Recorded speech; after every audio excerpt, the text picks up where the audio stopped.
Okay. Okay, yeah. So I saw it this morning because I was almost gonna put a moratorium on Fortnite because we talked about it too much for a game that I've played once. But then today with this Martin Luther King thing. Yeah. It is the strangest thing I've ever seen. So you logged in. Did you see it? I just saw the announcement for it. I didn't jump in. I wish I had. I did not expect you to to bring it up, but yeah, so it's apparently like Time Magazine collaborated with them on this. It's like a walkthrough of Martin Luther King's famous speech, but it's apparently like alternate reality of some sort. It's alternate reality in the sense that there's a big old screen that's showing the speech in Fortnite, and then so you have fucking Fortnite characters just in a field watching it, and then like solemnly clapping. It is the strangest thing I've ever seen. It is so bizarre. And then I think they might have recreated like the reflecting pool of the Washington Monument also. Okay. As like a separate thing. I don't think they made Fortnite Martin Luther King, like cartoon Martin Luther King. I don't think they did that. Coming soon to the item shop. Right. I don't think they did that because you can't, right? They couldn't, because then you have a bunch of children going around shooting Martin Luther King. Oh, you can't do that. See, I was only thinking the opposite. I want to go as Martin Luther King gunning people down, but I didn't think of the opposite. No, you can't. You can't do that. You can't. You can't do that.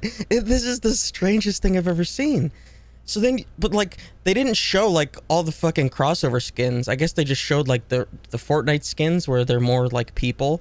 So you're gonna have Rick Sanchez and Batman just pretending to solemnly clap in a field watching I Have a Dream.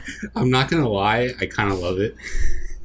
Like, what the fuck is this? I kind of love it. Like, what is this? They've done sort of social justice things in the past. Like, I remember last summer they had a CNN town hall on like racism that was playing like for an entire weekend in one of their like game modes, not in the actual battle royale, but you could just like go and hang out and watch like a CNN town hall.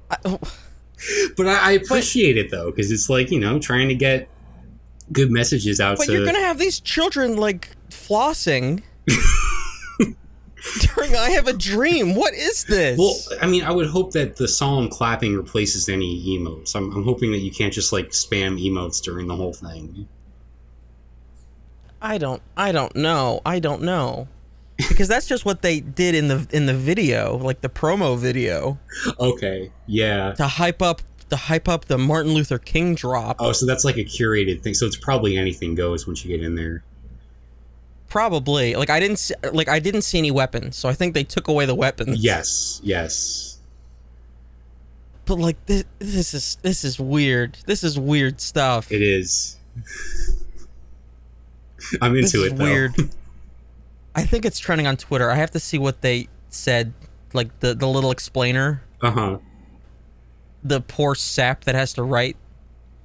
Okay, the announcement of Martin Luther King Jr. experience in Fortnite Creative titled March Through Time has prompted some discussion.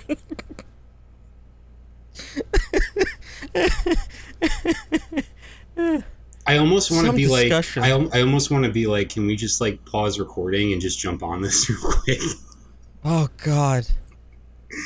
Oh my God. Yeah. I mean, it's a nice thing. It's a cool thing. Is it? At least the intentions of it. What is the intention? Just so you know. I don't know what they're intending. I mean, it's Martin Luther King. It's, you know, why wouldn't you want to have Martin Luther King giving a speech? You don't need to have like. Why wouldn't you? I don't know. I'm just surprised that this is like. I assumed when I saw this that this was something that they did a while back, and they just brought it back for people who missed it, because there was like no for everybody that missed. For everybody that missed. Anybody that wasn't there. Well, because you can. Well, there was no build up to this. I mean, they announced a freaking Samsung Galaxy. Did you want a long hype cycle for the Martin Luther King drop? Sure, why not? There was they announced like a Samsung tournament yesterday. Like, I figured that would be the next thing, and all of a sudden you have this pop up. I'm definitely most ambitious crossover. I'm 100% going on this later. Oh my god. It's a march through history. So what's next? Is the JFK?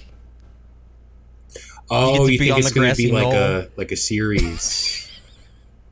Apparently, that's the impression I get. Mm-hmm. Muddy boss tones. Yeah, because like Fortnite has like a whole creative. This is creative. I'll give him that. Oh no! I'm saying they have like This is creative. They have a whole creative section where people just make like all different types of like game modes, and some of them include just like walkthroughs and like, yeah, stuff like that. So this kind of fits with that sort of thing. But I mean, Fortnite's whole thing is that anything and anyone can be in it, and it's all anyone. So apparently anyone. Oh my god. Is next month going to be the 9/11 20th anniversary remembrance? I don't even know. Like in our march through time. They could. I could see that, honestly. Time keeps on slipping. I don't know what the fuck that. Okay, all right. I put this in as like, what the fuck is this? Because I saw it today, because this just happened today. Mm-hmm. And it's already derailed. Yeah. It already. Hey, what's up? It's the Dead End Road Show. Hello. We it's Bill and Ian. We had lots of things planned, and then Fortnite decided to put Martin Luther King in their game. Not coming to the item shop, as we've realized. I don't think. At least I don't think so. But who the fuck? You can't. No, you can't do that. You can't. You can't.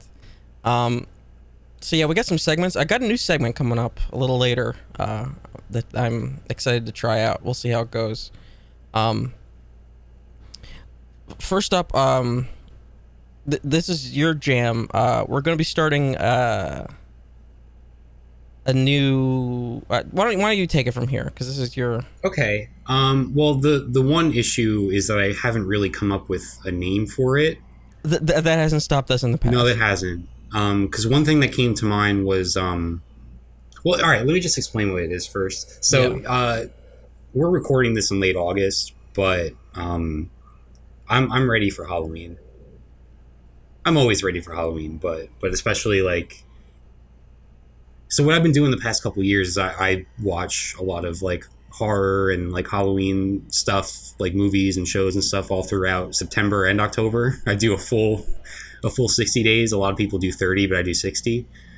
Mm-hmm. So I figured, it would be cool if we, throughout the next 2 months, chose some sort of like horror or Halloween themed piece of media, like film or show. I don't want to make it just film in case we come up with like something else later on, Okay. But we would do like one selection every week for the next 2 months. We would announce it the episode prior so that anybody listening, if they want to, check that thing out and then come back for the next episode where we talk about it. Mm-hmm. And this would all be leading up to, Halloween, October 31st. So we would start next week. Every week we would have a different piece of media, mostly movies. right? Like it's mostly in the movies. I think that'd be easiest. Yeah, Yeah. yeah. Because like if it's a show that might be difficult to cram into a week. Definitely, yeah. Depending. But, well, I was yeah. thinking like just spitballing here. I was thinking maybe if you wanted to do like a stream of like a horror game, maybe sometime in like Sure. October or something, we could announce that ahead of time and have that be like one of the weekly things. Sure. Yeah. So yeah, that's like the gist of it. I'm not saying specifically horror because the first selection that I want to propose for next week's show is not technically a horror movie. It's really not at all a horror movie, but I think it fits with the theme. Okay. And that is David Lowery's A Ghost Story. Oh, okay. Have you seen it?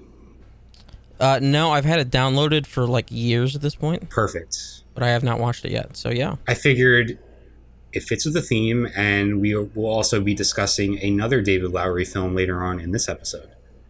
Yeah, perfect. So yeah, so that's what we're going to be doing for next week. And also this is good because it's available on Netflix in the U.S. Yeah. So widely available. This is A Ghost Story on Netflix. We'll be talking about it next week. That's our first week of the Halloween countdown, I guess. I mean, the one name, and I feel like this is probably appropriation and we shouldn't use it, but I had like Days of the Dead was going to be my title of it. Probably not great, right? Probably not. Yeah. Okay, so it's like, I don't know, Countdown to Halloween or 60 Days of Halloween or something like that. We'll figure out a title. We'll think of something. Yeah.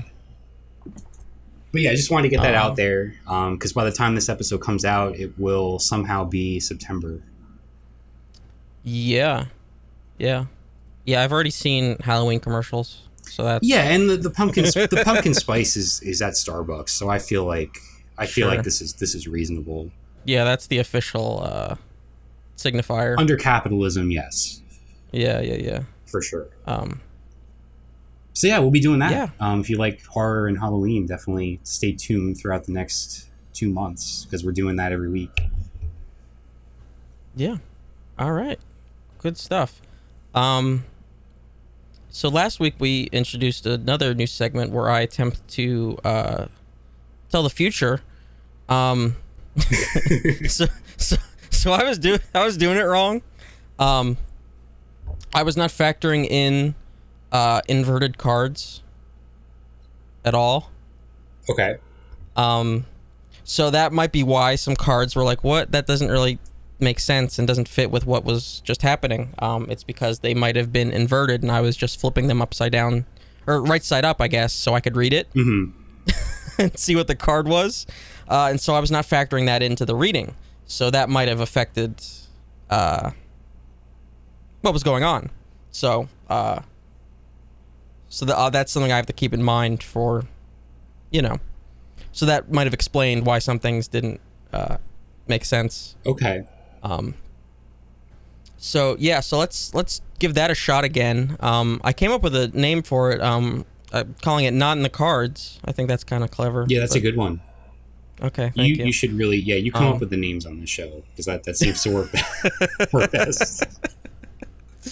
So yeah, let's try that again. And last week you challenged me to do something personal. And there was a spread. I forgot to put it in the goddamn notes, but there was a spread that is like it's kind of horoscopy. Find it like immediately. So I'm not entirely sure what you have plans. Definitely do those things first, but I did come up with a couple of questions of my own this week. Okay, good. Okay. Oh yeah, the Jungian archetypes. Okay, this is what I was gonna do. So I'm a big fan of Mr. Carl Jung. I talk about him quite a bit. His theory of synchronicity, I think I mentioned on a previous show. It's a good conversation starter. Sure, of course it is. Yeah, I'm always... Chicks love it. And I'm always mentioning the collective unconscious. And his work with archetypes is sort of the foundation of I'm gonna say it again, but you're gonna roll your eyes. It's the foundation of like persona and No, I expect it. I fully expect it. And yeah, and basically tarot is like looking at archetypes and sort of sifting through them. Mm-hmm. So I feel like this fits really well. So let's go into a Jungian archetype spread here. This is a 5-card spread. So we will be going through 5 Jungian archetypes for me, and maybe we could do this for you as well if you're interested. Cool. So this is sort of, I have to make room. I gotta move my keyboard out of the way. So I sort of make like an X pattern with the cards here on my desk. So I'm going to find my persona, which is how am I being perceived? What do others think about me? And how does that affect the situation? My shadow, like what is sort of the hidden aspect of the persona? This says, what am I ashamed of? What I want to hide, not acknowledge. That's sort of taking it dramatically. The anima is sort of like the feminine aspect of the soul. The animus, which is the more masculine part of the soul. And then the 5th card should be the self, and this is sort of the true self, the heart of hearts. Okay. So let's give this a shot here. I did shuffle rigorously before the show. Good to hear. But I am going to do one shuffle once again, just so we don't get a bunch of cards from the same arcana again. That sounded like a good one. Yeah. I have like pretty small hands, and the cards they're bigger than playing cards, so I have to like really like focus when I do it. All right. This is the first card. So this is my persona. All right, this is the 10 of Cups, and now I'm going to be using a different interpretation of the cards here because I was not very happy with the one that came with this deck was pretty goofy, as we found out last week. Right. So I found a different sort of interpretations for these. Okay. So this is the 10 of Cups. All right, so this is an upright 10 of Cups. So this is friendship, happiness, and life. Let me get the full. Celebration and abundance in families. Mending and fixing of broken affairs. Brought by jealousy, anger, and other negative feelings. Represents troubled and anxious emotions being fixed and settled as time goes by. Sense of satisfaction and fulfillment when all these issues are resolved.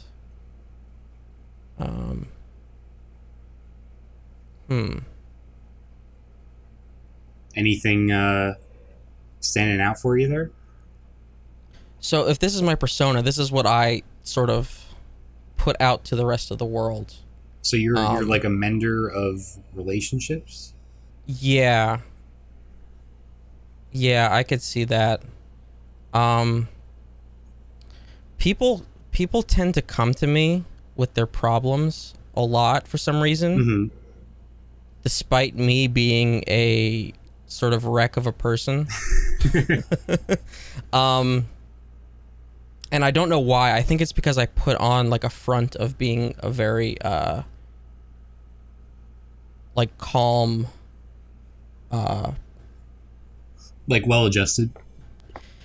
I suppose, even though I'm an anxiety-riddled mess, but like I sort of like don't project myself that way. Right. So I can see that. Okay. Okay, let's see. Card 2 is going to be the shadow. So this is the sort of the dual side of the persona. What I'm hiding. Oh, this is the T. Yeah, basically. We're getting the T here. Okay, the Queen of Wands. And this is also upright. Fondness, attraction, command. A sign of a person that integrates teamwork and camaraderie into all of his affairs. There's no I in team. An individual constantly supports and motivates other people to always do their best in everything they do. It is blooming with positive energy and optimism. With the appearance of a black cat on her feet, she seems to have a dark and negative side. This is closely linked to witchcraft, black magic, and enchantment. All right, here we go. Okay. With regards to your finances, it would be better for to stay strong and aggressive with your financial decisions.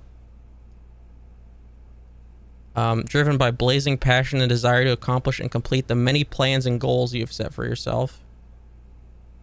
Okay.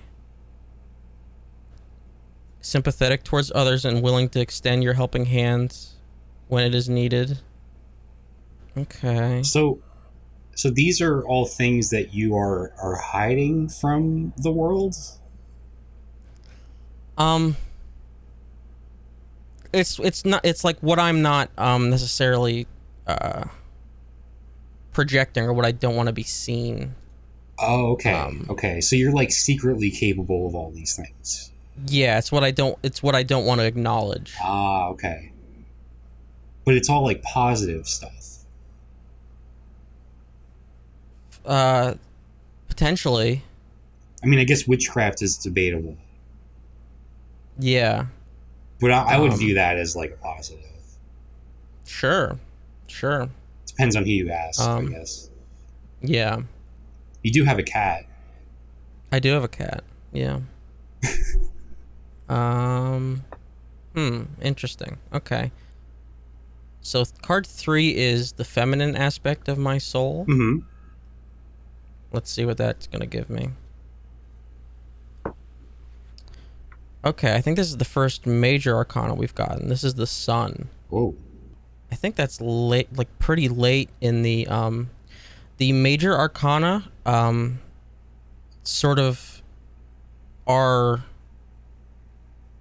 they're a progression of basically the hero's journey. And it's the journey of the fool all the way through, basically a journey of self-fulfillment all the way until you get to the world card, and that is sort of self-actualization. I didn't know we were already on to our Green Knight discussion.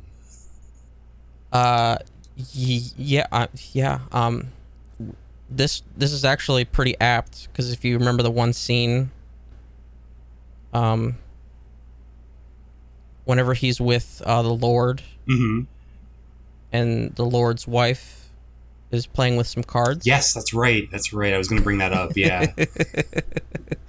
So, yeah. Let's see. The Sun. This is also upright. Accomplishment, success, love, joy, satisfaction. With its bright and gleaming light, the Sun is a positive symbolism that everything is turning out very well. Its presence is a great indication that you are radiantly shining amidst the negative surrounding you, and that has influenced others to be hopeful and optimistic towards life's challenges. Okay. So you are the light. Well, this is like my feminine aspect, and I don't think I'm a very feminine, you know. I mean, everybody is to a degree, right? Like it's a No, of course, no. Of course, but I'm saying like in you know, like. So you're saying that this doesn't take up a very large portion of your being. Yeah, I'd say this is diminished. Okay. Like compared to the rest, for me at least. This will be higher than maybe somebody else. Sure. Yeah. Bring you blessings, abundant graces, and success. Beautiful message that the sun will always shine after a big and heavy rain. Okay. Now let's see the masculine. Okay, wow. Uh-oh. The moon. Oh, what were the odds of that? The sun and the moon?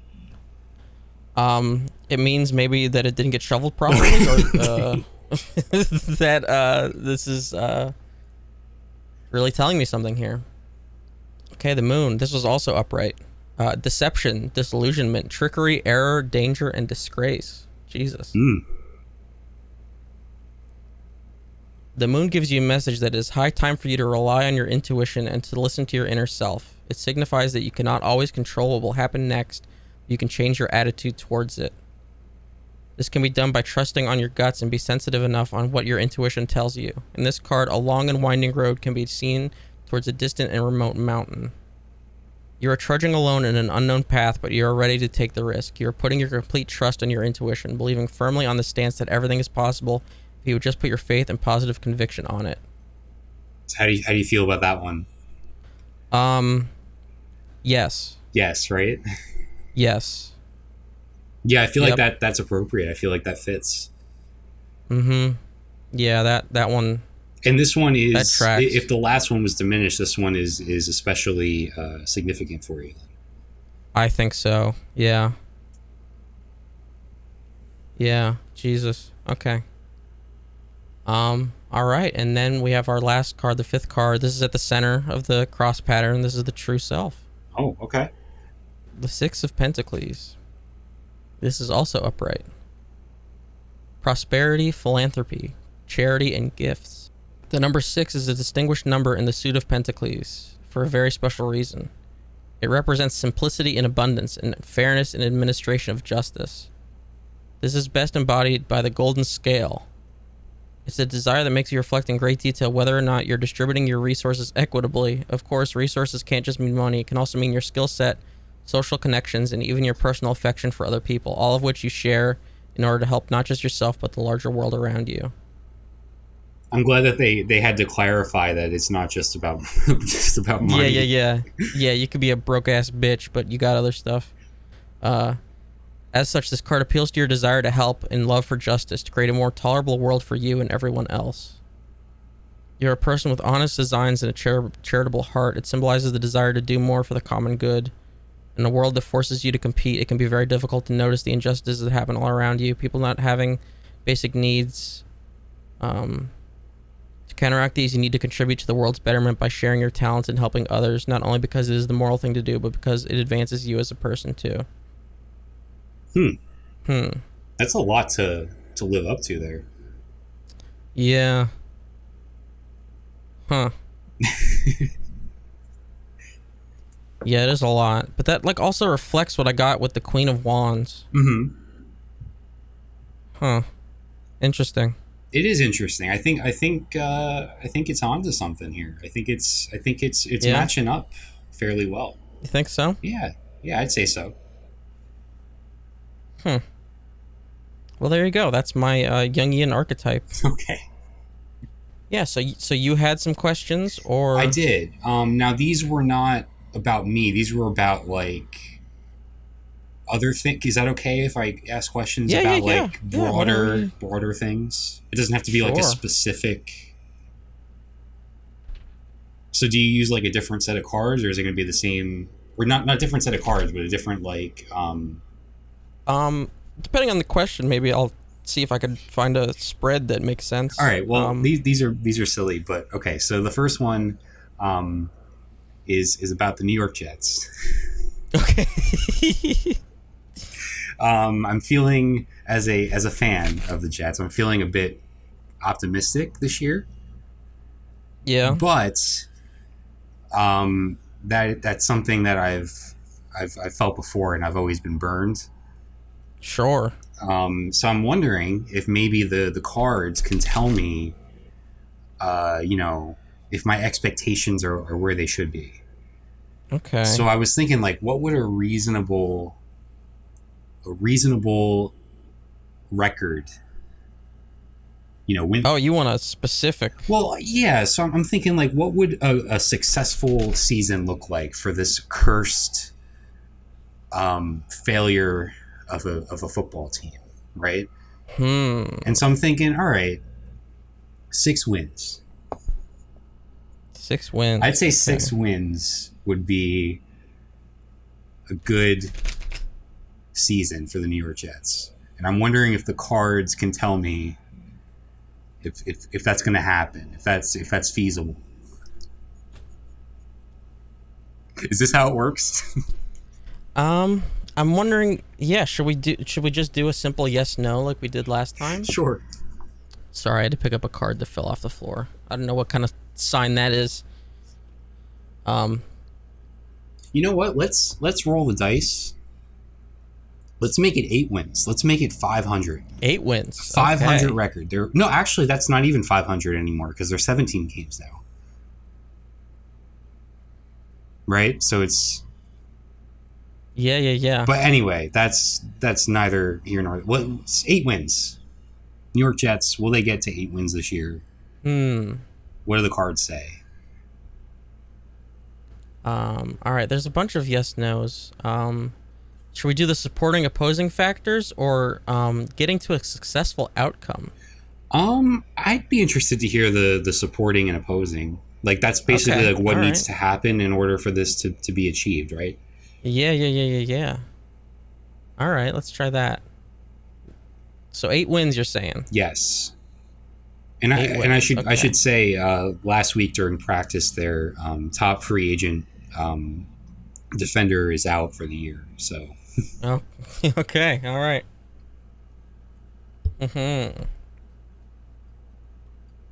All right, so our first card is going to be factors supporting the Jets getting 8 wins this year. Yes. This is an inverted Knight of Wands. Okay, this is our first inverted card, I believe. It is. Knight of Wands, reversed, suspicion, jealousy, narrow-mindedness. Oh, no.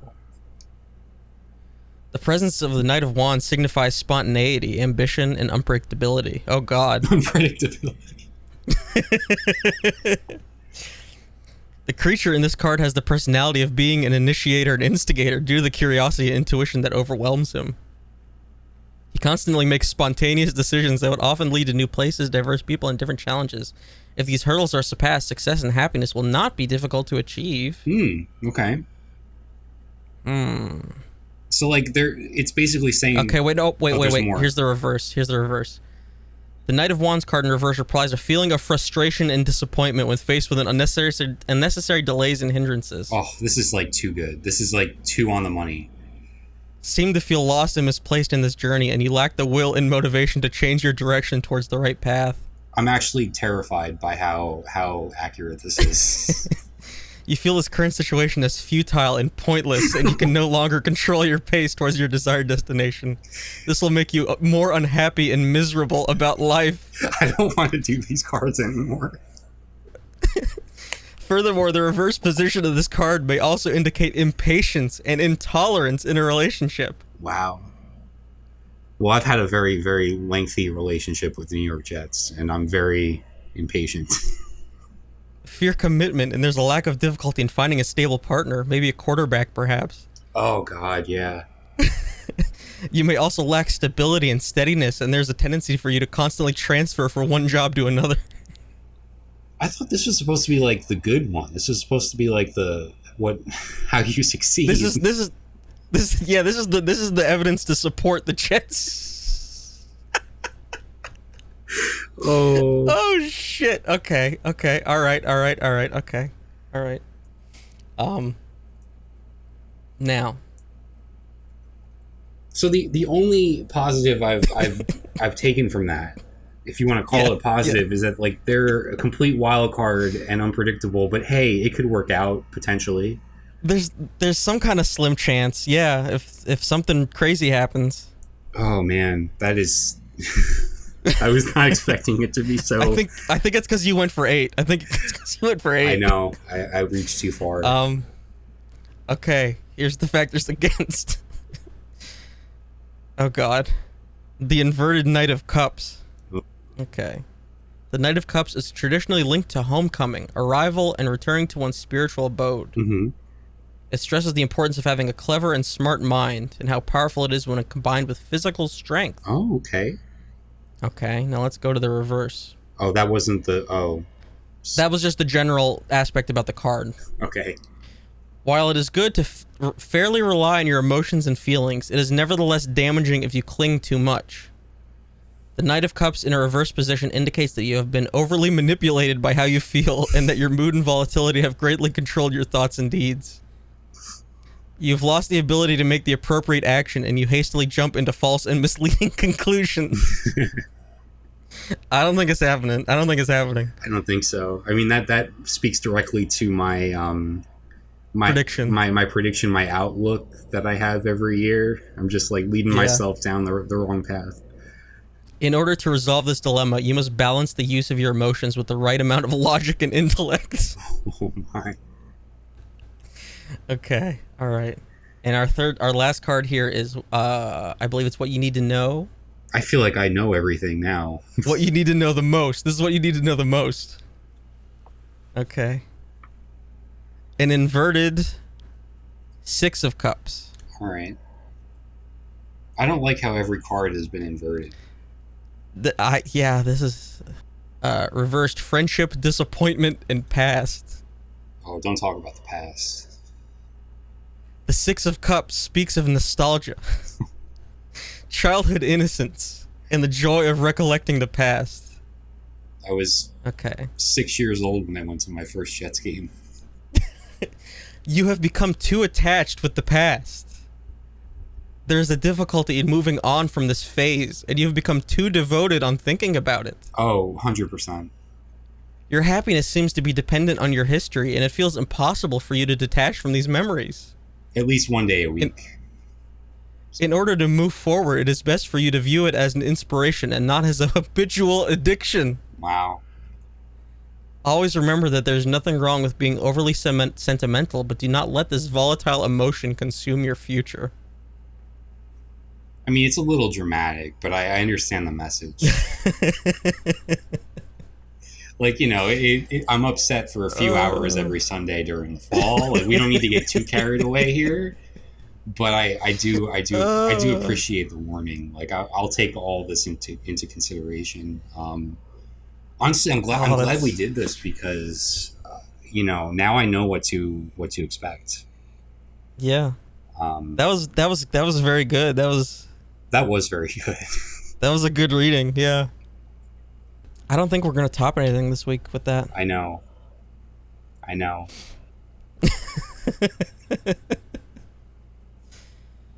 Ooh. Hopefully Zach Wilson was not listening to this. Zach, my services are available. Yeah. I will read your cards. I wonder if, like, part of the Joe Namath curse was, like, him going into a psychic and... You cannot... See, nope, you're too attached to the past. Oh, that's right. I need to break free. You're too attached to the past. I need to break free. All right. So it's time for another new segment. Take it away, Mr. Bowie. Meme school. So this is going to be meme school. It's going to be a new segment where I try to figure out what the hell is going on with some of these new memes that all these kids are talking about. Mm-hmm. Because I don't understand most of them. Now, I don't know if you're aware, but the really bad song from the mid-2000s, Airplanes from Mr. Who's this, Bob, featuring Hayley Williams. Mm-hmm. I don't know if you remember this. I have a bit of a problem with you saying it's a very bad song. I said it's pretty bad. Well, the chorus, though, the Hayley Williams part, is catchy as hell. Yeah, she's fine. Yeah, it's catchy. I guess. And also, isn't it like it's? I looked it up. It's 2010, so it's not as old as you're making it seem. That's 11 years ago. True.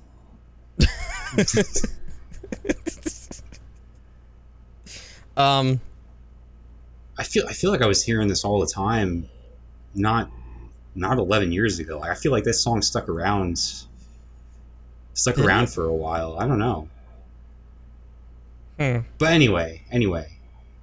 Anyway, it's suddenly popular again with the children, and I just had to point out that there is a lyric in the song that goes, "We're plane, airplane, sorry I'm late." Which Did you check that with the actual lyrics? yeah, why did I get it wrong?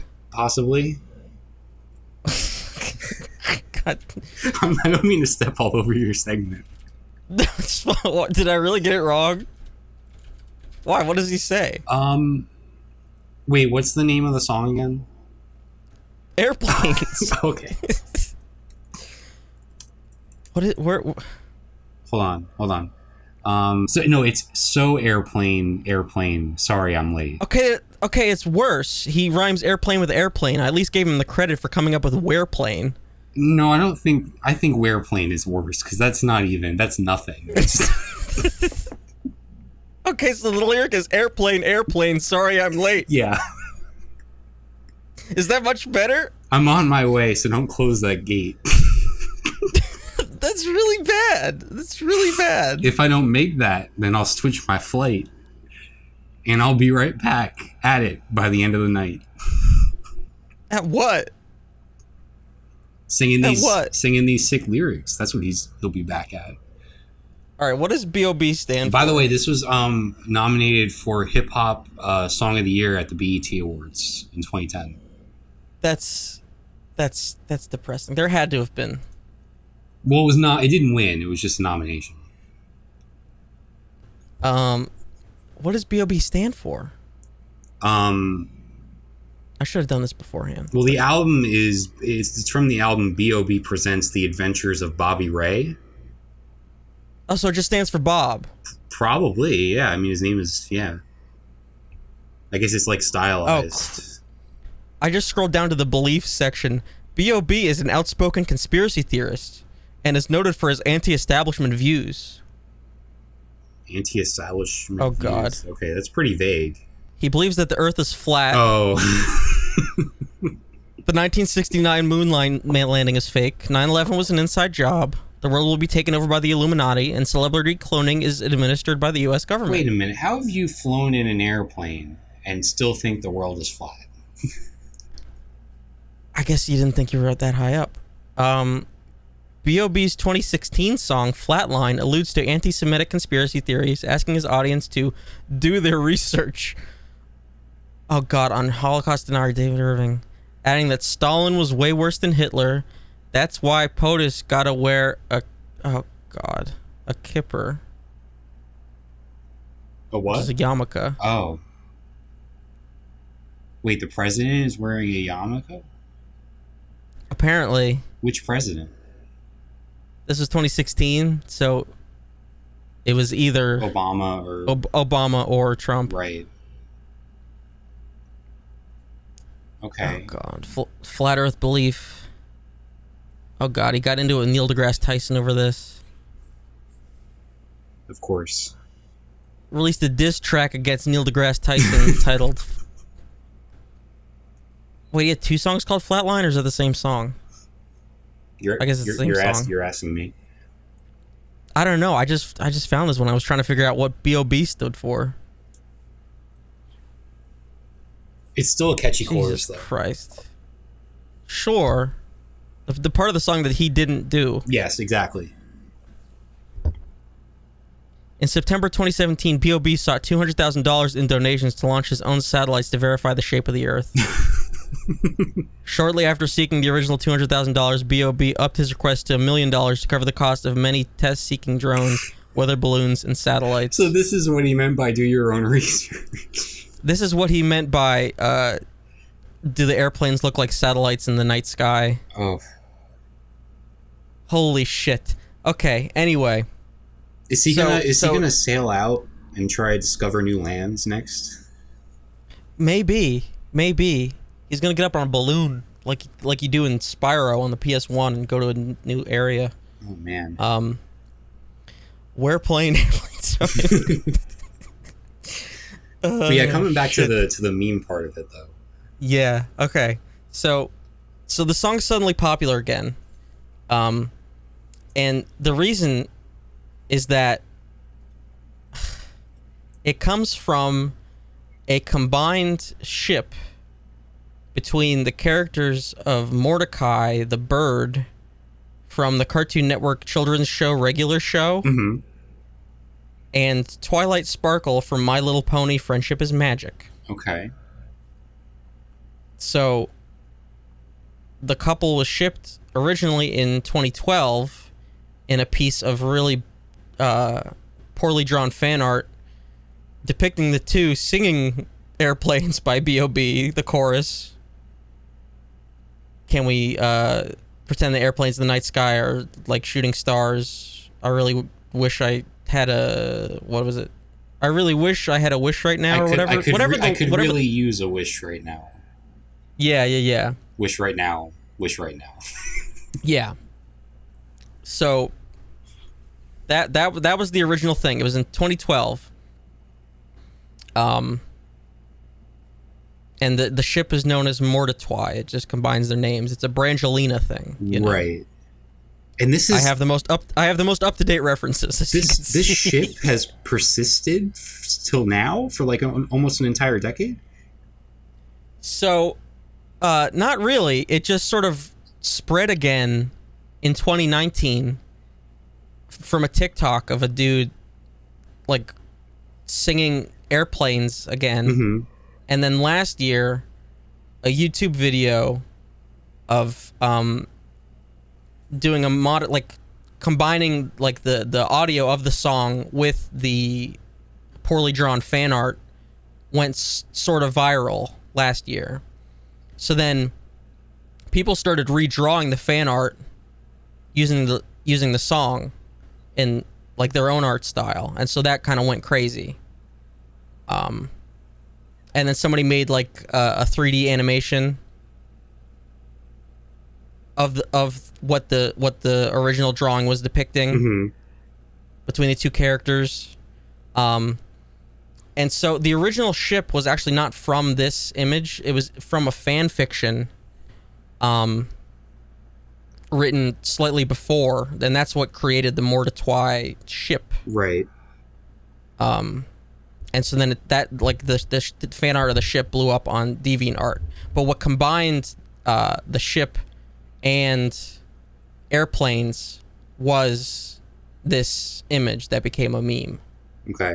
So then it culminated last month, July 31st, whenever somebody tweeted the 3D animation and said, maybe it's good that Hayley isn't here to see this. And Hayley Williams saw that and quote retweeted it and said, "I really don't get this, guys." Yeah. Because why would she? Why the fuck would she? Right. How do you begin to explain that? How does and something so then, of course, like this it's just even catch on? Because it requires you to know about these two different like franchises. I don't think you need to know all that much. Really? I guess you just have to be of age to have watched Regular Show and know what My Little Pony is. Okay. Right? I guess so. Like, because obviously we're too old. But why is it funny though? Because it's a bird and a pony singing a song from 10 years ago. Uh-huh. I don't know. It's very strange. Yeah, so like the beauty of the TikTok algorithm is that I've been on the app throughout this whole thing and I did not even once come across it. Yeah. So you just have literally tens of thousands of people sending Hayley Williams these memes because she said she didn't get it. Yeah. And just send her more of them and then she'll understand. Right.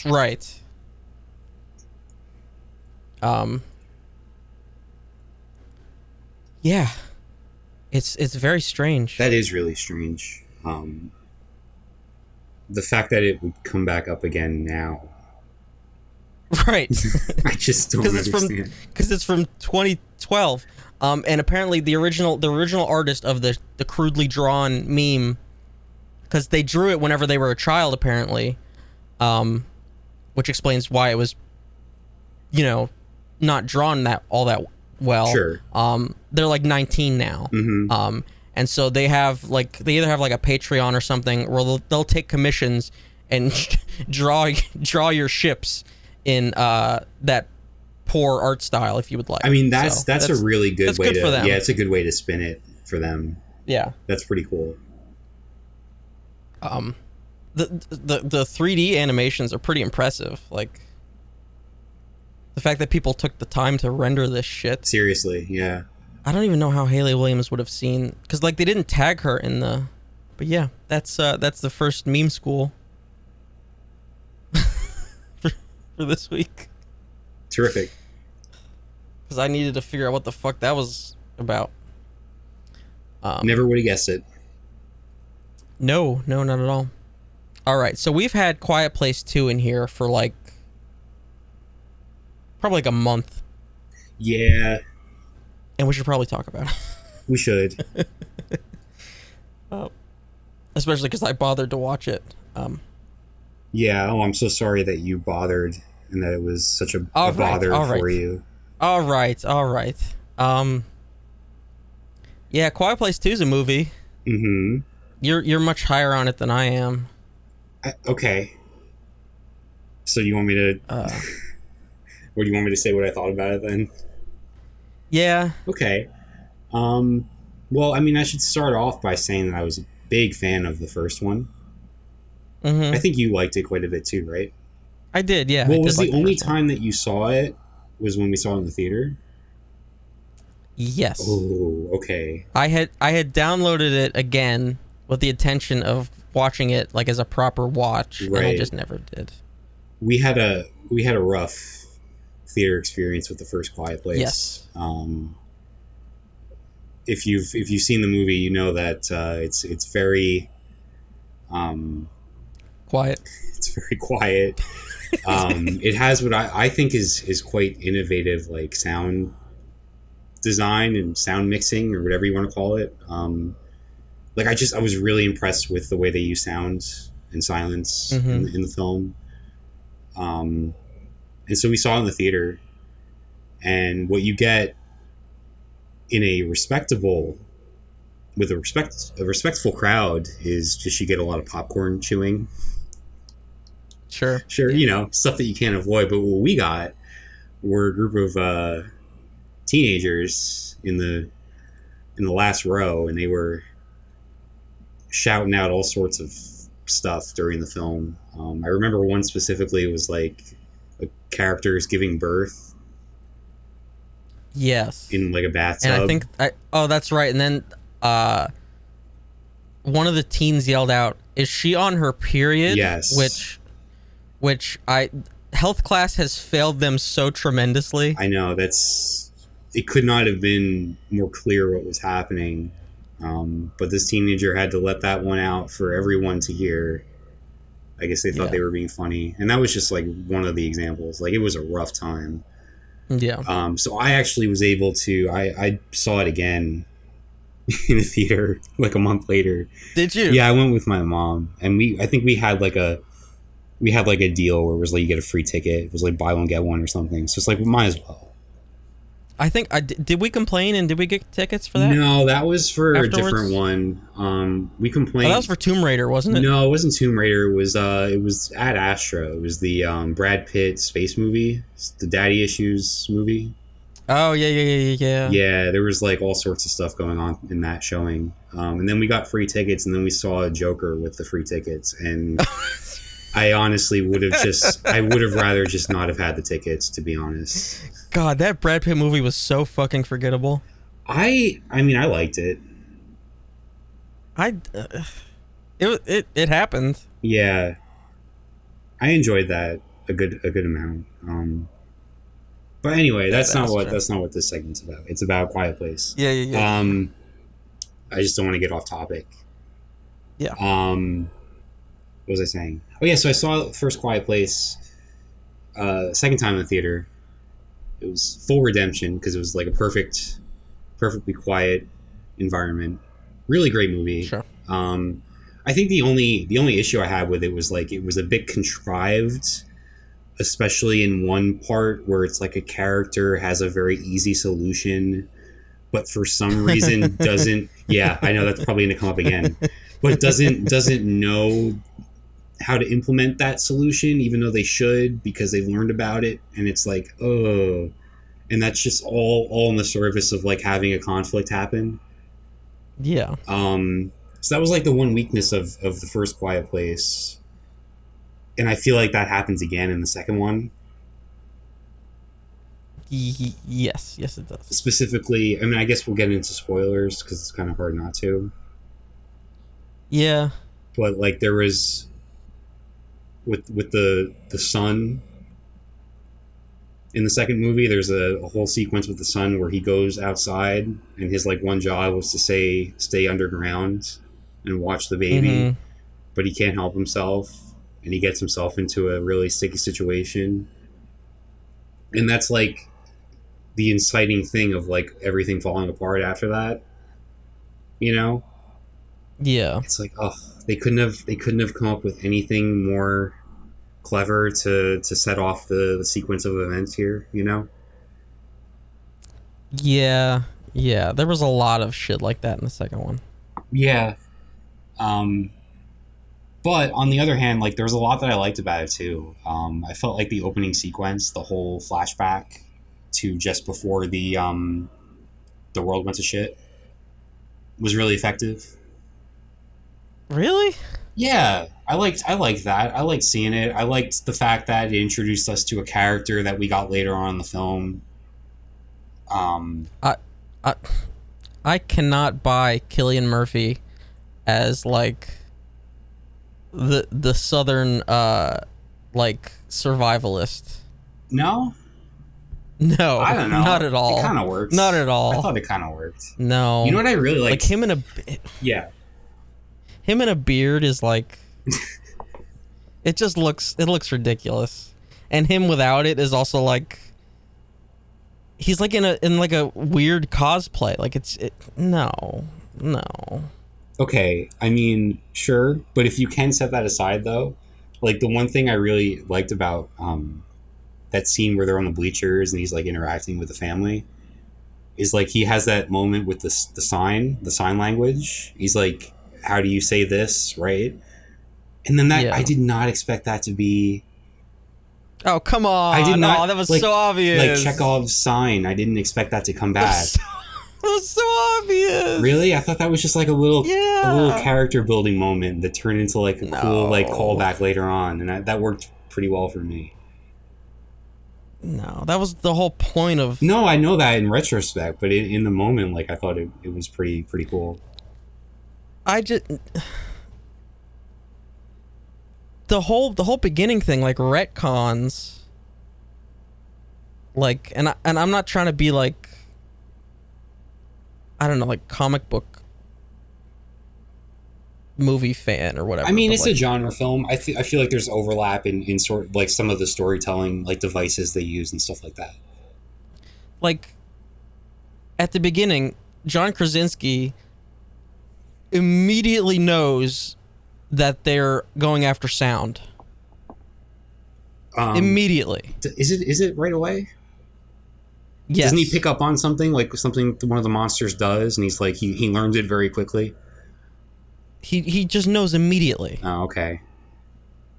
And it's like, how did you know that? But then in the first movie, like he's got that whiteboard and he like just like the worst ambient. That was like the dumbest thing in the first movie was like he's got written on the whiteboard. It's like, what is their weakness? And it's just got like sound written everywhere. Well, okay, yeah, that like was the worst environmental storytelling. Yeah, but I didn't really take it as that. I just took it as like, okay, there's a terrifying creature flying around, jumping around, and you just don't want to make any noise because you don't want it to know that you're here. Like, that's a pretty reasonable response. No, he was like trying to be.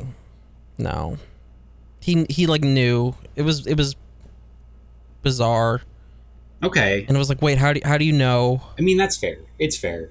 Definitely, they definitely like sort of because that was such a big thing in the first movie, It was, and it's like, yeah, figuring it wait, out. yeah, you know immediately. It's like that takes out so much of the like stakes of the first one. Mm-hmm. Is that you knew the whole time. Yeah, that's fair. But like, what I did like about the whole opening sequence though was like the spectacle of it. I thought was directed really well. Like the way they navigated the town and the action sequences. It just felt more like it felt more grand than anything that was in the first movie. And I feel like if you're making a sequel like this, it just spectacle in that way makes sense, at least to start it out, because it's different from what they had in the first movie, you know. Yeah, but it made John Krasinski and Emily Blunt like they were action heroes from the start. Yeah, no, I agree with that actually. Yeah, that is the downside of it. I feel like they didn't really fully think that out.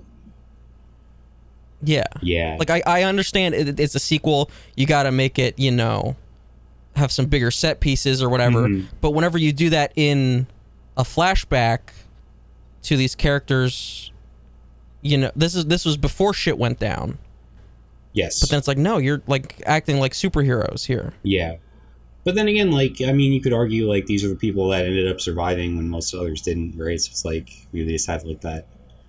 Yeah. That intuitive like sense of like being able to navigate situations like that. Was it bad that I forgot what happened to their one kid? Yeah, I mean, I wasn't sure which one of them. I knew one of them died. I thought it was the older one. Turns out it was the younger one. So yeah, no, you're not alone. I was like, wait. I was like, where was the one kid? And I was like, oh wait, yeah, he beefed it. And I was like, yeah. How did he die? And I was like, oh yeah, that thing happened. His like action figure made noise or whatever. Yeah, it was the spaceship. Yeah, very cool scene. Yeah, and I was like, oh, how did I forget that? Yeah. So yeah, like I really enjoyed the opening. I did feel like it started losing like its urgency around the halfway mark of the movie. There wasn't a lot of like momentum to it. I like reflexively like looked at my phone at a certain point, and it was probably the same point like you're talking about. Mm-hmm. And it's only a 90-minute film. Yeah, which I felt was like, okay, like you're losing me. A little bit, but they did get me back. I liked once the daughter, and I'm forgetting the character's name, but she's like the main character at this point.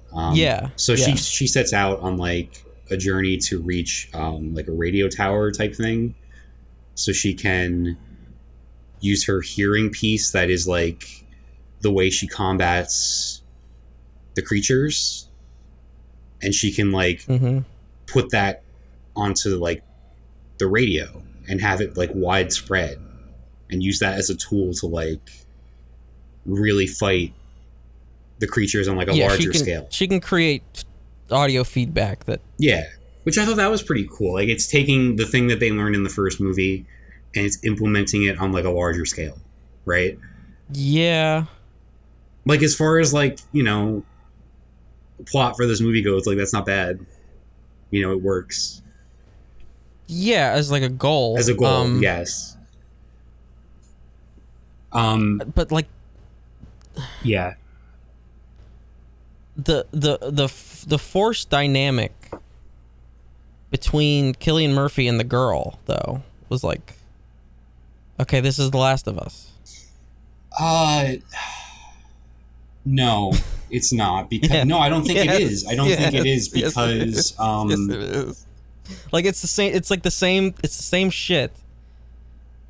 It's the same kind of idea. Not exactly, because I think she is driving it more than like Ellie ever was in the first video game. But it's the same. It's the same setup. It's the older, grizzled survivalist who is not your dad, right? Taking care of the spunky young girl. But he's hardly taking care of her. In the post apocalypse. In fact, if anything, he's like slowing her down for a while because he just doesn't. He's like trying to prevent her from reaching her goal. You know, just at the beginning, and then immediately he's like, "Okay, let's go." Yeah. No, like I get what you're saying. I just feel like it didn't, like, beyond just the characters being who they are and having that set, like, it just doesn't resemble The Last of Us very much. Beyond that, I just don't know why we needed Cillian Murphy at all. That, yeah, I agree with that. Like, because you have him in it, and you sort of, like, actually set Emily Blunt aside for a good portion of the movie. She had nothing to do. She really didn't. And I figured, you know, with the way the first movie ended, she would be the main character. Like, yeah, that felt like the direction they were going. But then they realized that they saddled her with a newborn baby. Yes. So she's got to deal with that. But then they were like, oh, okay, well then just give the newborn baby to the other kid for like a half hour. Yeah. Yeah, so it's like they found a solution to that anyway. They created problems. Yeah. Like, they have the trunk for the baby, so it's like, okay, you can go places. Yeah, Cillian Murphy was pretty unnecessary. Yeah. Definitely agree with that. I did really like the confrontation that he had with the boat people, featuring Scoot McNairy. Was he in that crowd? No, he was like the leader, and he was like the one that he was. Oh, I couldn't. Yeah, I was checked out of that. I was like, oh god. Well, I mean that scene. Here we go. That scene worked for. We gotta be world building cannibals. All right. Well, the reason that scene worked for me was because it took that stereotypical, like, post-apocalyptic confrontation between, like, a group and, like, somebody traveling, right? Like, you've seen that before, but in this case they can't talk, right? So it just, like, adds, like, a different dynamic to it, and I felt like that was pretty effective. That was really the only scene where the sound really played, like, actually elevated things for me. Like, the first movie, I loved the sound design and everything, and this movie... This one, they didn't give a shit. They just didn't seem to care. This was really the only instance that I could come up with where I was like, oh, that was pretty cool what they did with that. They only cared whenever they were in Cillian Murphy's bunker whispering, where I had to turn on subtitles, even though that was the one place they were safe. Yeah. I know. That was the only time they cared. The claustrophobic part of me was I liked the whole underground setup he had with the furnace that locks from the outside. I'm like, that was pretty effective. Yeah. Pretty cool, like, set piece.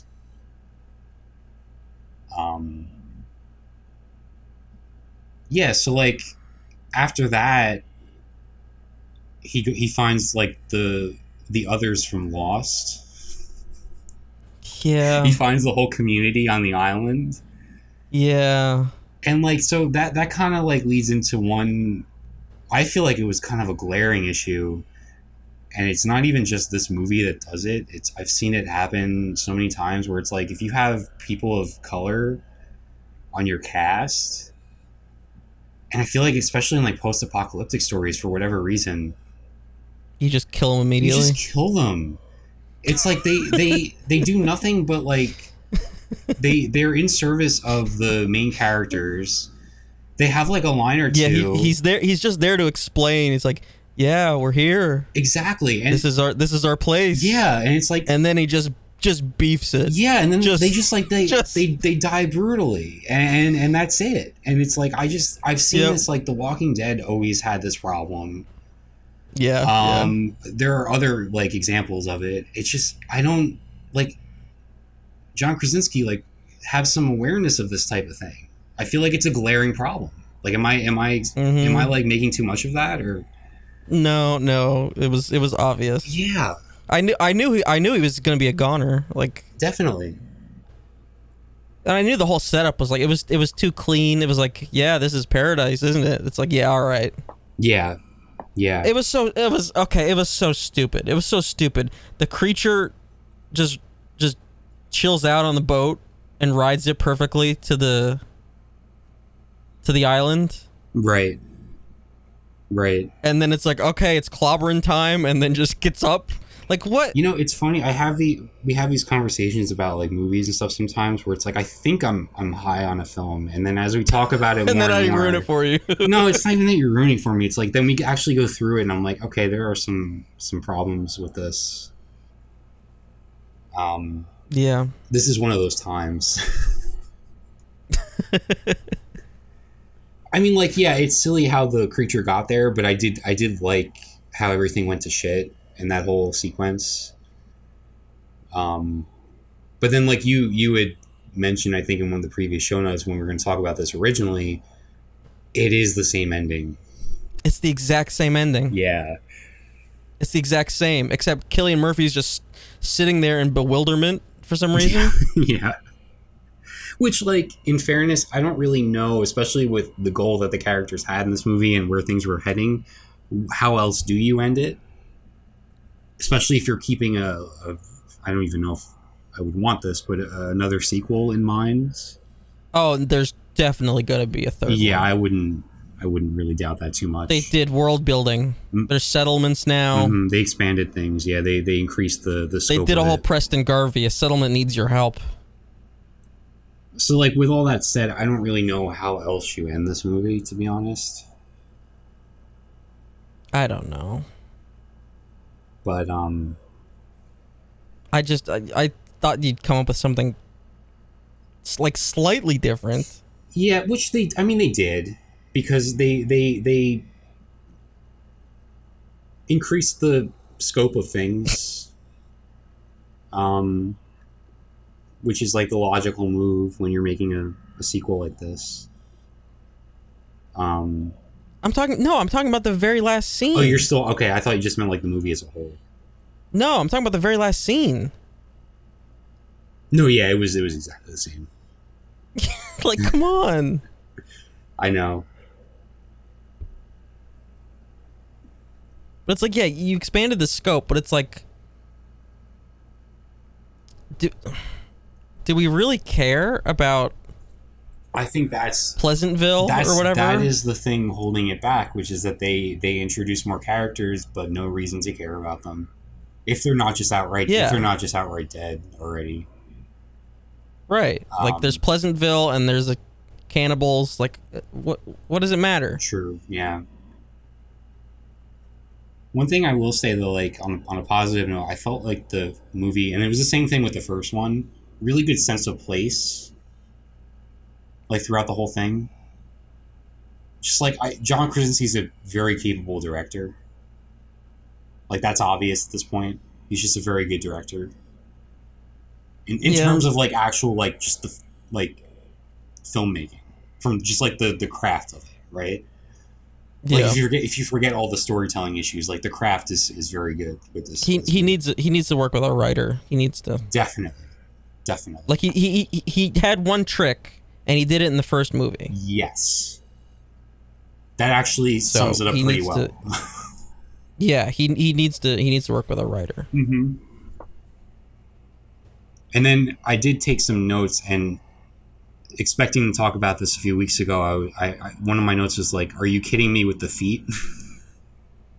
Oh yeah, because this would have been because we had run into a couple weeks in a row where we had somehow stumbled into like feet discussion on the podcast. Yeah, and no. This would have marked like the third time in a row where there's like, because there are close-up shots of the feet in this movie, and it's just like it's too much. It's too much. There was a lot. Yeah. And for some reason I have not Penny's boats. I'm not sure what that was. I guess that was with the creature on the boat. I don't know. There was a lot of boat stuff. And I was getting lost vibes with that community. There was there was the one Cillian Murphy line where he's like, "I found a boat." So maybe that might have been it. Yeah. Yeah.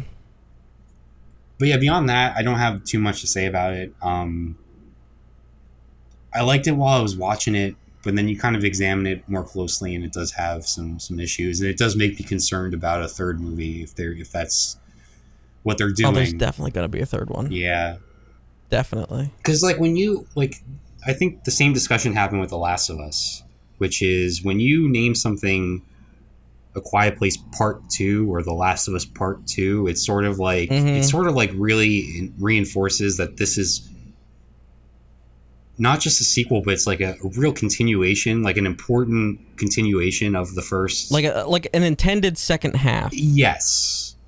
Yeah. And like in the case of really both of those things,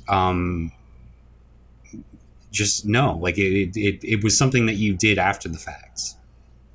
Right. Because of the success of the first one. Yeah.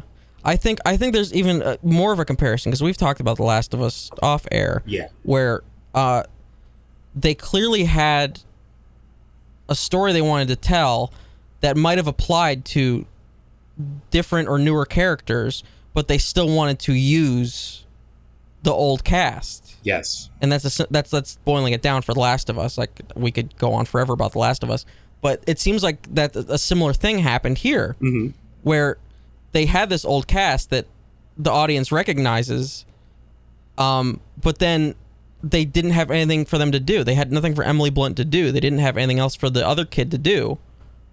But they had this story that they wanted to tell about, like, finding other people, and they only allowed the daughter to have that journey. Yes. Which like is like fine. Yeah, because like, she that is was the best character. Clearly like that was the intended story, obviously. Yeah. But then it's like, okay, like, you didn't either want to kill off Emily Blunt or, whatever the, you wanted to have her in there, probably because it's his goddamn wife. He wants her in the movie. John Krasinski, I mean. Right. And she's a terrific actor. It's just that she was she's a great actress. Underutilized. She had nothing to do. Right. Yeah. So it's like, what is the purpose? Mm-hmm. In fact, like, she had so little to do that her character by the end was waiting on her daughter, who's in an entirely different part of the city or whatever, to get her out of the situation she's in. Emily Blunt's character was literally bored. Yeah. She was in the bunker bored. She's like, all right, I'm going to go, like, walk around. Mm-hmm. That was her plot. Well, no, I think she did have a reason to leave. She needed to get, like, supplies or something, right? Something basic like that. Like, maybe for the baby or something. Yeah, she went to go get another oxygen tank. Oh, there you go, yeah. But still. But, like, that was literally it. Yeah, that was it. That's not a narrative. Right. That's a side that's a unless you're taking your cues from The Walking Dead, then otherwise it's a season-long arc. Sure, of course. But, like, that's nothing for even a 90-minute movie. Like, if you cut out her shit, this movie was an hour long. Mm-hmm. It's true. Yeah. Still definitely recommend the first Last of Us. The first that too, but yes, that too. The first Quiet Place. Although if you're listening to this all the way through, you've probably had to have seen them, right? Because otherwise none of this really is I guess. Anyway. But yeah, that's about all I had on it. It is a movie. It's a movie. It is a movie.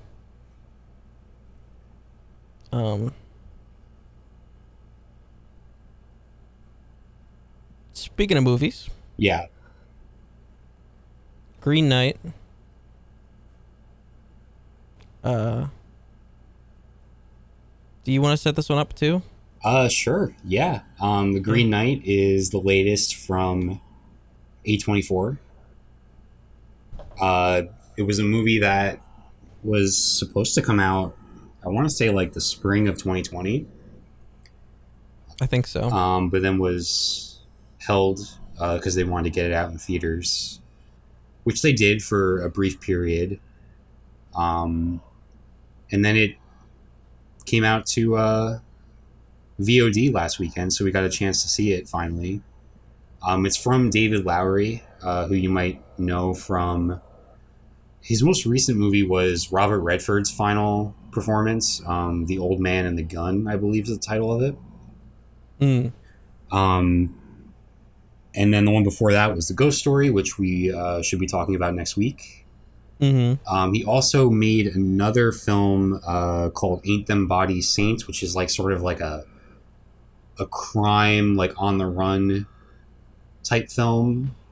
So he's very much into like genre films, but sort of like art house genre and sort of like taking what your expectations are and sort of flipping them, Mm-hmm. you know, and that's very much the case with The Green Knight, which I think has to be his strongest work to date, in my opinion. Just like a absolute stunner of a movie. It's incredible. Yeah.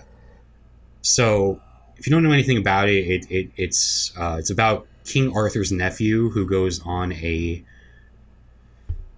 guess you could call it a hero's journey, but it's very much like a subversion of a hero's journey. Mm-hmm. Basically, on Christmas, this Green Knight comes in on a horse and challenges anybody there to a duel, or not a duel so much as like he offers them just like a free strike to take at him. Take a shot. Take a shot. Gets down on one knee and just give it your best shot. And but the only stipulation is whatever you give me, I'll give back to you in a year. Right. And so like at this point, if we're gonna talk about this movie, I think we have to also get into spoilers. So like at this moment, I want to mention, you know. Well, okay. So I don't believe that like this is a originally a fucking poem in Middle English, all right? It's Gawain and the Green Knight in Middle English. Yes. So, spoilers for a poem that is so fucking old, like... Sure, but I did not know the poem going into the movie, though. And I feel like that's going to be the case with a lot of people. Sure. Right? So... But it's like... No, I know what you're saying. I just mean, like... In the case of like specific plot points of this movie, like if you haven't seen it yet, which is a good chance you haven't because it just came out a week ago or 2 weeks, I guess, when this podcast comes out, like just a heads up that we're going to discuss some details. Yeah, but I think, okay, so like I know the plot of the poem. Like I studied the poem in college. Well, not everybody has a fancy English degree. Obviously, but like, so here's my point is that spoilers will not impact your like viewing of this movie. There are is that all you were trying to say? Really, yeah, there are no really spoilers for this movie. No, totally. Like, it doesn't matter for it is my actual point. Yes. So don't let our discussion prevent you from, even though we are talking about the plot of the movie, the plot is sort of secondary to what this is. Yeah. No, that's very true. Because it's an adaptation of a piece of art that is so goddamn old that it doesn't matter, and it's part of a history of oral tradition that it's supposed to be retold over and over and over and over again. It's a fairy tale basically. So like, it doesn't matter if you know the very simplistic plot beats. Mm-hmm. Is my point. Okay, yeah, that's a good thing to point out. It's very true. I feel like that's like any good fiction should be spoiler proof to a degree. Yeah. Because like if anything is like, oh well, you've ruined that now because I know this thing that happens. Well, then maybe it didn't hold up on its own to begin with, right?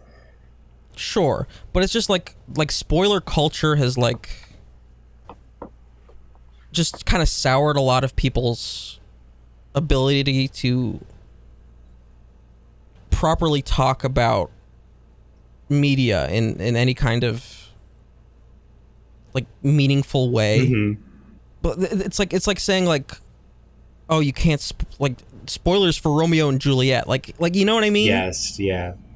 It's like, this is so classic. This is so old. It was written in Middle English. It's something that it's written in a dead language. Mm-hmm. Like come on. Right.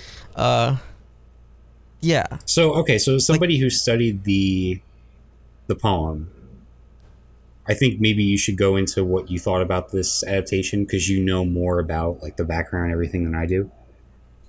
Yeah.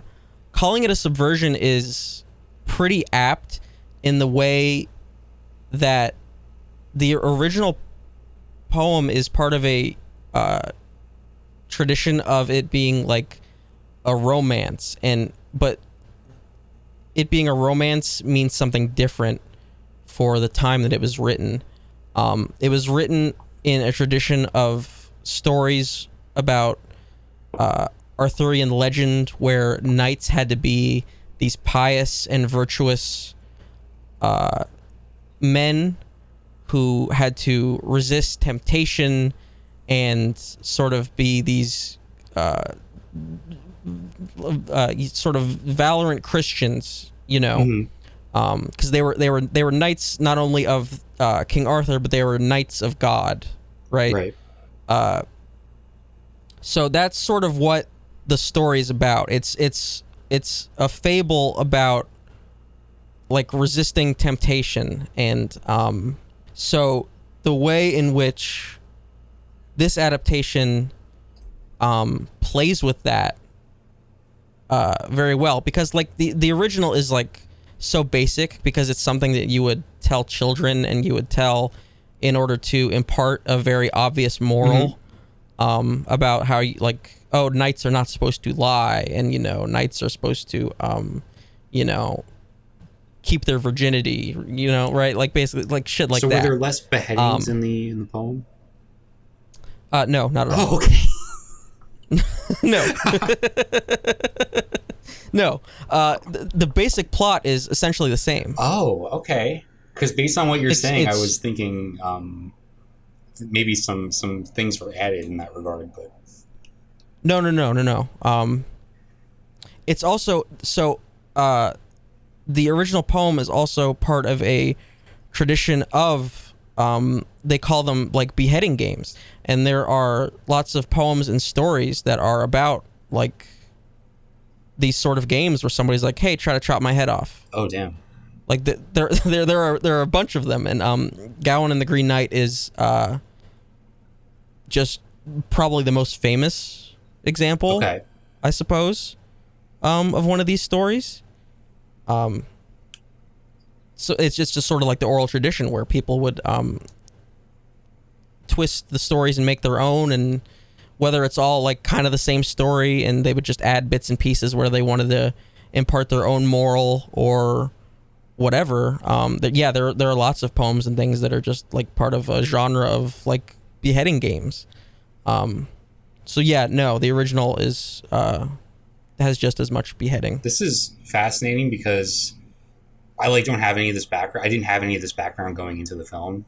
And so the only thing I really had to compare it to was just like the typical hero's journey, right? And what it was doing, what it was doing like in contrast to that. But yeah, this is like all this stuff I had no idea. Yeah. So like the poem itself, like its basic plot is like, it's like I said, it's very obvious because it wants to impart its moral and its story to you. So there are some things that the movie almost expects you to know this sort of thing. So there are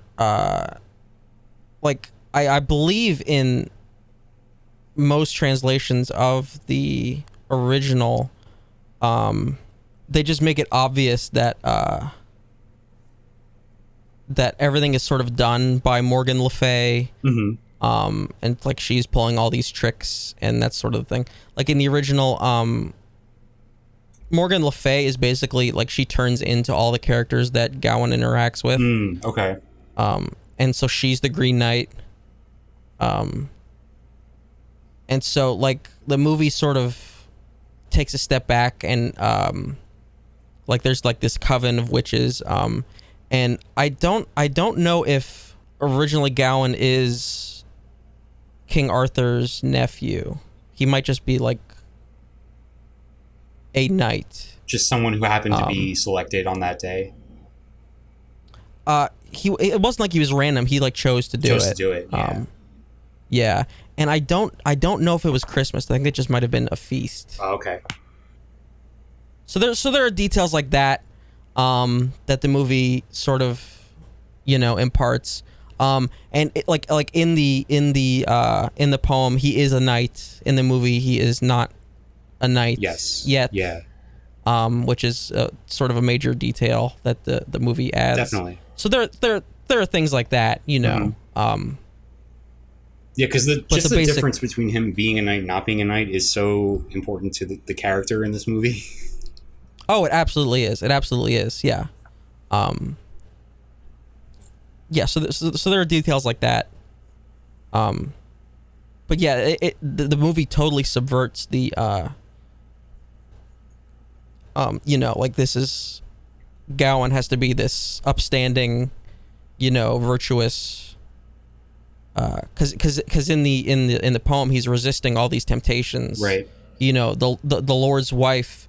In the movie, how he says like, I'm going to go hunt, and everything I bring back, you have to give me what you received. Mm-hmm. Right.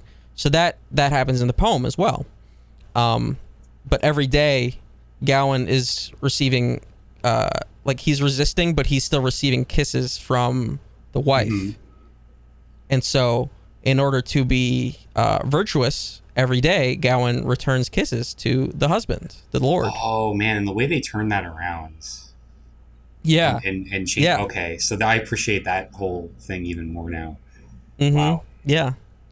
But at the same time, like, by the end of the movie, Gawain is still, like, he has still done his duty as this virtuous man. He has received what he's like meant to receive in the game. Like he has completed the game, even though he's sort of gone through this whole thing of like kind of being a scumbag, right?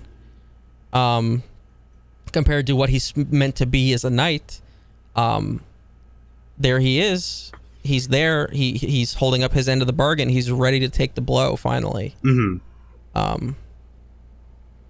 So the movie subverts, but then it's still at the same time is like it comes back around to, okay, he has had this growth, the whole way through. Right. Like in the poem, I believe he flinches once whenever he's about to receive the blow. Yeah. No, yeah, I mean, in the film, he is essentially he's clueless. He doesn't know what he's doing throughout like this entire journey. And the ending is of course much bleaker than I'm sure the message that the poem is giving out, right? No, I'd say it's still the same. It's just the way the path that Gawain takes to get there is just different. Well, how do you interpret the ending of the movie? I interpret the ending as, all right, Gawain realized like this is what he has to do. He still has to hold up his end of the bargain. Mm-hmm. Like that's what it means to be a knight, is that he can't shy away from this. Okay. Yeah. So in that sense, it's like he is still fulfilling. Yeah. That's what I see. Well, what are the consequences of him finishing the game in the poem? Is there like any aftermath to that? Does he like return as like a noble like knight now, or like what's the deal there? Yeah, he does. Morgan Le Fay transforms out of the Green Knight into, however she presents herself. And it's basically like, well done. He gets a pat on the shoulder. I think he actually gets nicked by the Green Knight rather than him just like not doing it. So and so everybody's like, "Oh, Morgan, you wily witch," yeah. and that's kind of it. So then the similarity is where things stayed the same here is him coming to his conclusion of what he has to do, right? But like the Mm-hmm. difference, I think, and tell me if I'm wrong, is like I guess the movie or the way that the movie views like his journey, not how the character views his journey, but the way the movie does, and like what was the point of it, and what's the point of like anything. It's almost like nihilism in a way, Yeah. right? And I feel like that couldn't have been part of this children's story, right? It's not, the end is like you do this thing and there really was no purpose or meaning to it, only what you thought it would be, and it's not what you thought it would be, and the alternative is not any better, so you might as well just do it. You know what I mean? Yeah, I suppose. Yeah. So in that way, I think it's a lot Um, more bleak, and it's a much darker ending to Lowry's interpretation.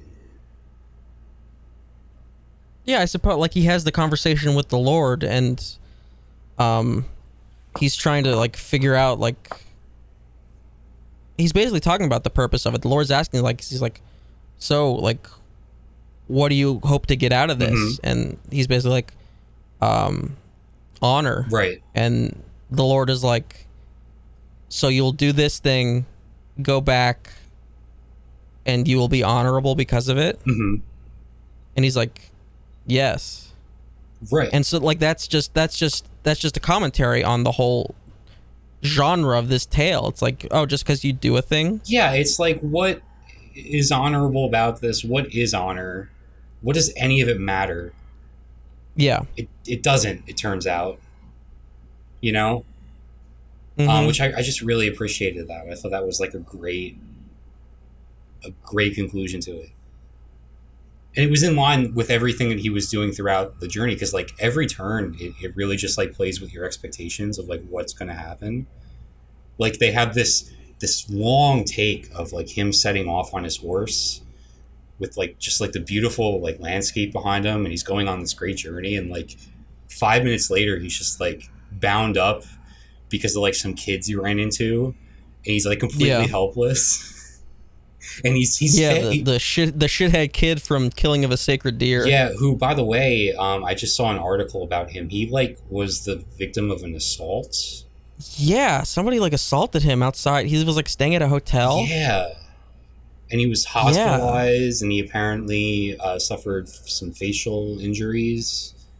So I hope everything's okay for him, because that was because he's fucking fantastic. Oh, I know. And, like, he's everything. He's brilliant in everything that he's in. So that was a shitty story to read, but yeah.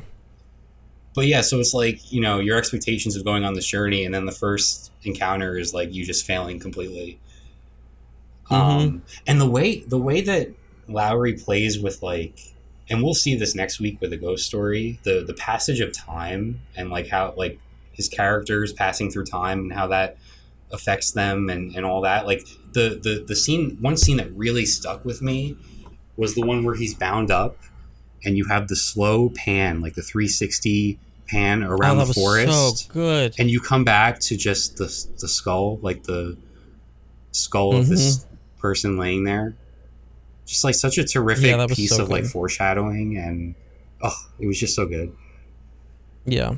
But yes, like you have that, and then you have like the encounter with the spirit in the like cabin that he comes across, and the way that plays out, and like there was like a moment of like comedic relief, like very dark comedic relief in that, which I don't even know if I got like the character motivation right here, but it's like, so he's talking to the spirit who is not a person, no longer alive. He realizes that it's a spirit, and that it's from somebody this woman who has lost her head because she's been like, terrible things have happened to her, right? I won't go into specifics because we really don't need to. But terrible things have happened to her. She's lost her head. She wants him to like retrieve it for her at the bottom of this river or lake. And he's like, he turns to her, he's like, well, what do I get in exchange? Yeah. And is that like because he was just like ripped off by these stupid kids, and he's like got this idea now that like he needs to gain something, like he needs to like gain like some pride back, so he's like asking the spirit, what do I get in exchange? And so she looks at him and she's like, why would you ever ask me that question? Yeah, it's like why would you just heard about what I went through, why would you ever ask me that? It's part of the tradition of like you know at the beginning where Arthur asks him, he's like, tell me a tale about yourself. Mm-hmm. And he's like, I don't fucking have any, dude. Right. You know? And so like he's just surrounded by all these knights with all of these deeds, and he's like doing something for the fair maiden, and she gives you a token. Yeah. You know? Yeah. And so he's just like, all right, well, what are you gonna give me if I do this? And she's like, why the hell would I give that? It's just a subversion of that whole thing. And he's like, well, shit, I guess I should do it. But then he's like, but like he doesn't even realize at that moment, this could be something that does give him, like, this is an honorable thing. Yeah, you know, he's just doing something for the sake of it. Mm-hmm. He's so tied down by the tradition and what he's known. Yeah. Wow. Yeah. It's such a smart movie. So yeah, it really is. Yeah. Because it's even the same thing. Like whenever he realizes that she's a spirit, and then he reaches out to touch her, and then she's like, Knight, are you really about to touch a maid? Like, you know, like something she says something along those lines. Yes. And he's like, ah, shit. You know.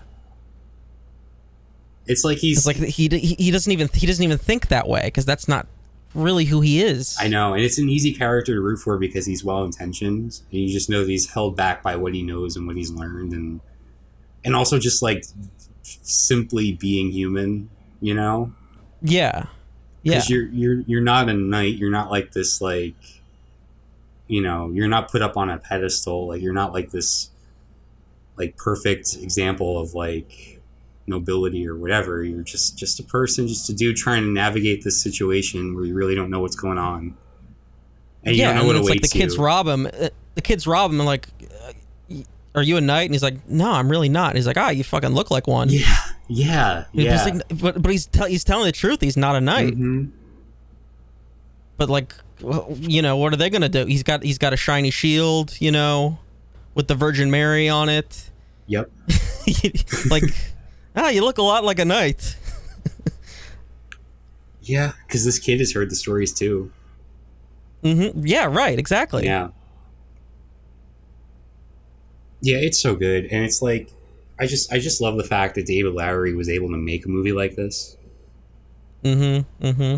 You know, because like with, you know, utilizes like CGI, and it's an epic fantasy. Right. And it's from a very like art house director. And I just feel like this is not something we get very often. No, yeah, like, I think the last thing that sort of made me, you know, it reminded me a lot of like early Del Toro with like, I guess Pan's Labyrinth, you know, like just like the smaller scale sort of epic wonder of certain moments, just like the design of the night itself, because like the poem, it just says, a green knight, whatever that means. It just says a green knight. Right. You know? Does he look like Shrek? Like it doesn't explain. Right. It just says a green knight. And the listener can take that to mean whatever they think it means. It could just mean that, you know, it's just weird because people aren't green.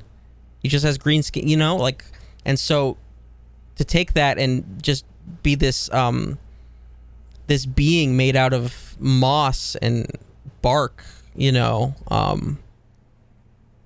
it's fucking awesome. Yeah, it's a visually stunning movie. Mm-hmm. Like, for all the talk about like old poetry and like all that stuff, like it's also an incredibly entertaining and engaging movie. You know? Mm-hmm. Oh yeah, absolutely. It just like works on every level.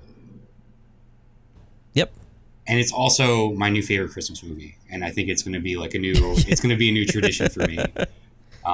Yeah, because I love things set during Christmas.